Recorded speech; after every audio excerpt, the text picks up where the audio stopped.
Hello and welcome to another edition of An English Guy Watching Wrestling. I'm the English Guy, I'm Nick. Thank you so much for clicking on another video, really do appreciate it.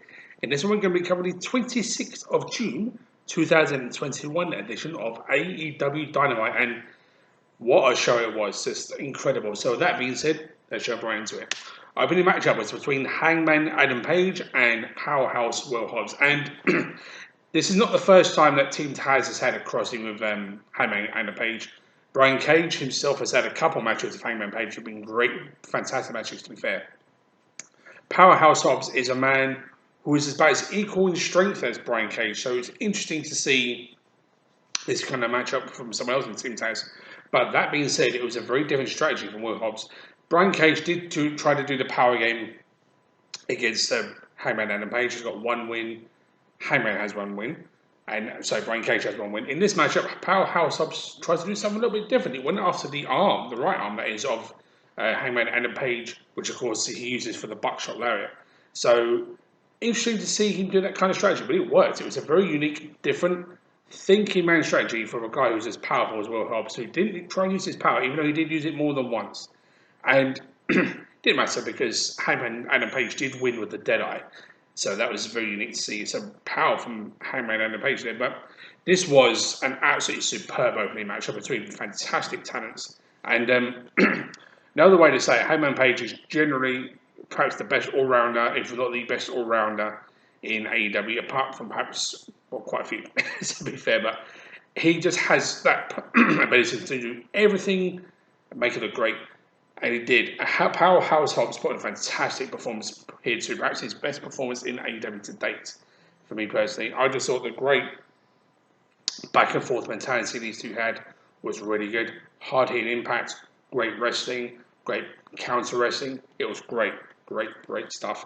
And I think the right man won in this regard. I think Hangman Page was the right man to win this matchup. And I give credit which due. Both men brought everything they had, and despite the fact Hangman got a nice cut on the top of his head and was bleeding, kept on going, and he managed to get him win what was a really good opening matchup. So definitely a thumbs up for both men for producing a really good opener. So there you go.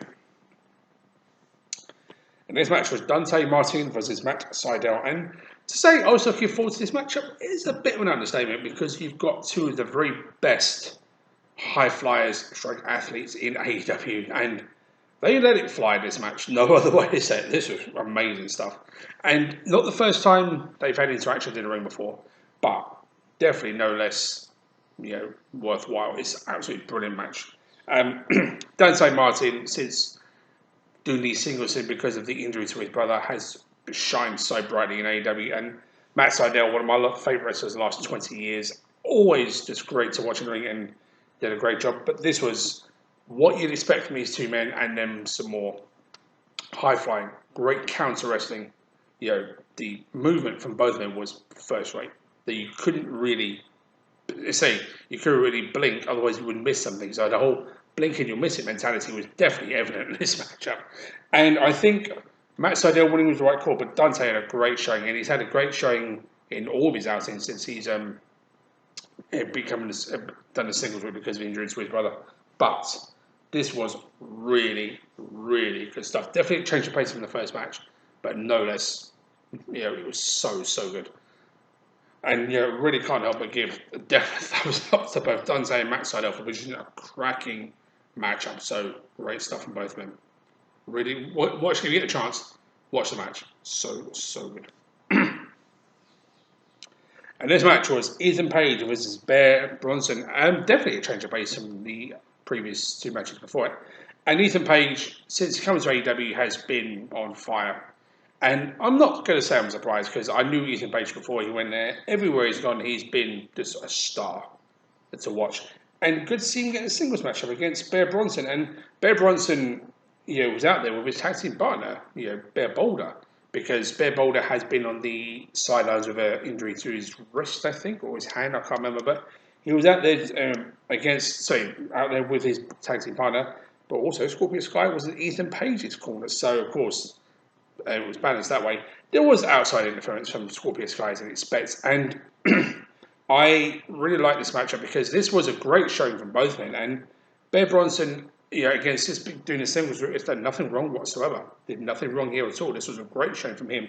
Ethan Page showed why he is doing such a good job. He did win with the Ego's Edge after a low blow on Bronson after the distraction from Scorpio Sky, but not to say that Bronson didn't have a very good showing, because he did. Ethan Page also had a very good showing here, and him winning the Ego's Edge on the guy his size was impressive. But Ethan Page is very, very strong, that's for sure. But this was a very good matchup, no questions asked. And since Scorpio Sky and Ethan Page have become a tag team, then the Men of the Year, they've been on a hot roll. No other way to say it. I think they're going to get a tag team title match soon if they keep going on the way they are. So, really, really good stuff. But this was a good matchup. So, definite thumbs up for both men for a really good match. Next matchup, my apologies, was the Bunny versus Chris Statlander. And Chris Statlander, since returning to AEW after being on the sideline for so long, she's been great. She's been building momentum. She doesn't look like she's missed any steps in the ring whatsoever. She's returned. She's been on fire. But then, so is the Bunny. She's returned to in-ring action more so recently, so that's been great to watch. But this was a good matchup, to be fair. I enjoyed this one, and very psychological, hard-hitting wrestling for the Bunny, as per usual. But she did it in a very in-your-face kind of way to Chris Statlander. And Chris Statlander, I've said it before, arguably the second strongest competitor in the women's division, the strongest being Nyla Rose. But she really had a great showing here, but so did the Bunny. This was a good matchup for the women's division, and I thought this was a very good showcase for It's About, because I don't think I've ever seen these two have a match before, if memory serves correctly. But it's the first time I have a match. They did a good job, so definite thumbs up to both of them for this one.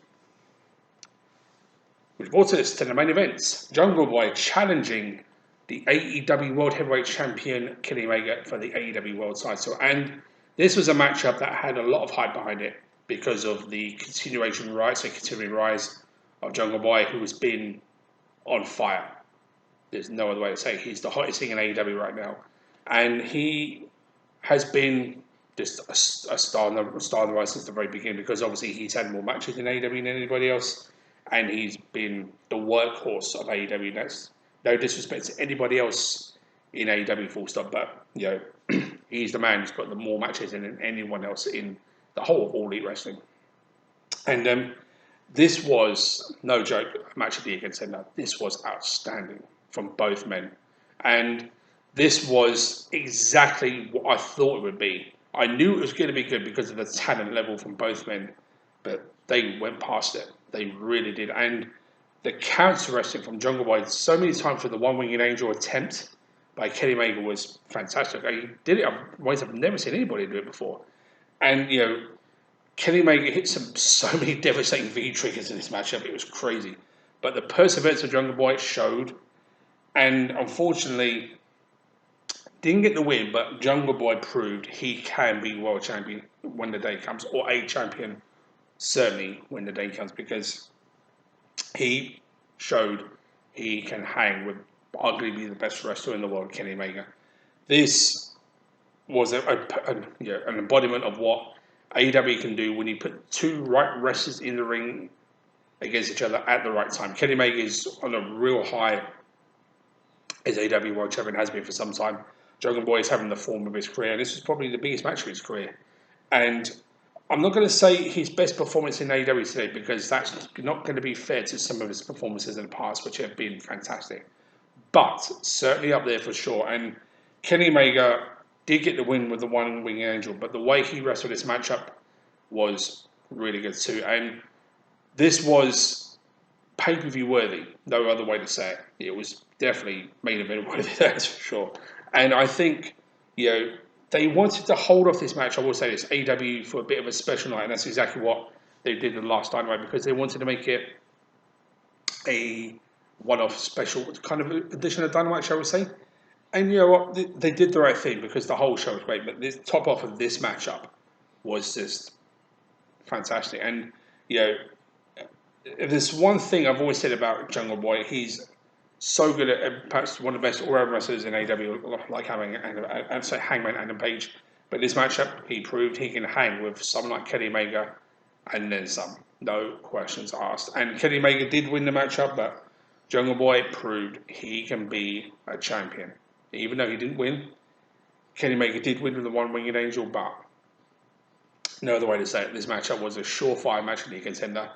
The high impact wrestling, no pun intended, the high impact, the counter wrestling, the devastating V triggers, the continuation of perseverance by Jungle Boy, the the smarts of Jungle Boy at some points, the counter wrestling and the way he got to the snare trap more than once was very impressive. And this was what you want a main event to be. So I can't help but give definite thumbs up to both Jungle Boy and Kenny Meg for producing an outstanding matchup. So, to top off what was a really good episode of Dynamite this weekend, again, AEW firing on all cylinders. So, and this was definitely a continuation of that. So, on that positive note, I will end the review here. Thank you so much for watching. I will see you all next time. Benson, Stetson. Take care.